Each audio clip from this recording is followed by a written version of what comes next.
નમસ્કાર મિત્રો, ખાસ કરીને આજના વિડીયો આપણે માહિતી આપવાની છે કે ગુજરાત રાજ્યની અંદર જે ટેકાના ભાવે મગફળીની ખરીદી થઈ છે તેમાં અમુક મંડળીઓ દ્વારા 35,000 કરતાં વધારે ખેડૂતો સાથે અન્યાય કરવામાં આવ્યો છે। આજ દિવસ સુધી હજુ ખેડૂતના ખાતામાં રાતી પાઈ નથી આવી। આ વિશેની સંપૂર્ણ ચર્ચા કરવાની છે। સૌપ્રથમ તો આપને જણાવી દઉં કે રાજ્યની અંદર જે સરકાર દ્વારા જે યોજનાઓ ચાલતી હોય છે, જે યોજનાઓની અંદર આપણે જે પણ ખેડૂત ભાઈઓ છે જે ઉત્પાદન લઈ આવતા હોય તેમાં અલગ અલગ જણસનું અલગ અલગ રીતે ટેકાના ભાવે ખરીદી થતી હોય છે।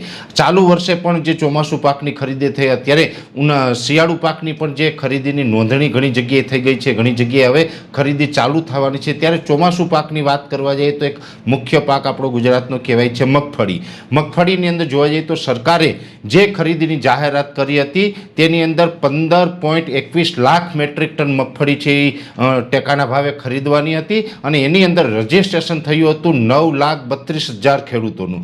હવે 9,32,000 ખેડૂતોનું જે રજીસ્ટ્રેશન થયું એની ટેકાના ભાવે ખરીદીની પ્રક્રિયા ચાલુ થઈ, ખરીદી પણ પૂર્ણ થઈ ગઈ છે। ખરીદી પૂર્ણ થઈ ગઈ એનો પણ લાંબો સમય થઈ ગયો છે।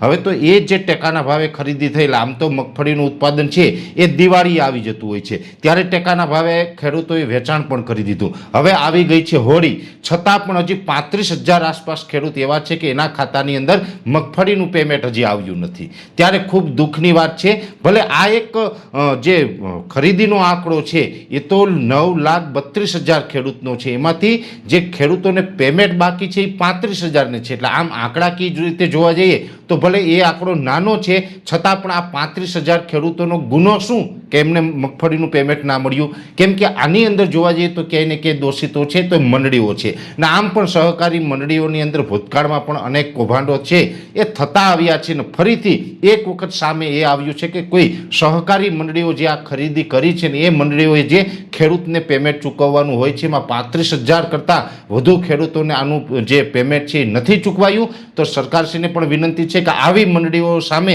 કડકમાં કડક કાર્યવાહી કરવામાં આવે। આ મંડળીઓની વિરુદ્ધ કાર્યવાહી કરીને બીજી વખત આવી મંડળીઓને ખરીદીની પ્રક્રિયામાં સામેલ ન કરવામાં આવે, બીજી વખત આને ટેકાના ભાવે ખરીદીનો લાભ ન આપવામાં આવે, આવી પણ વિનંતી છે। અને આ મંડળીઓને પણ ખાસ અહીંયા સૂચના છે કે દરેક મંડળીઓ જે મંડળીઓએ ખેડૂતોનું પેમેન્ટ અટકાવેલું છે એ તાત્કાલિક ધોરણે ખેડૂતોને પેમેન્ટ આપે। કેમ કે 35,000 ખેડૂત એવા છે કે જેનો આજ ઘણા લાંબા સમયથી પેમેન્ટ બાકી છે।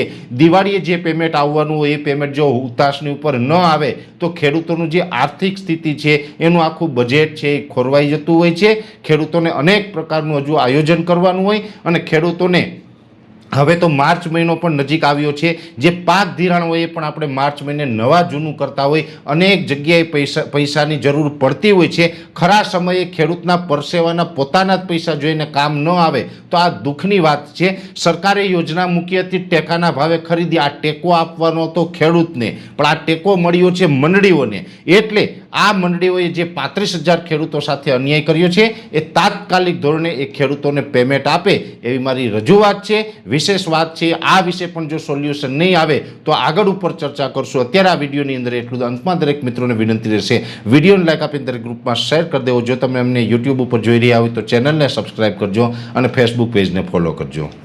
નમસ્કાર।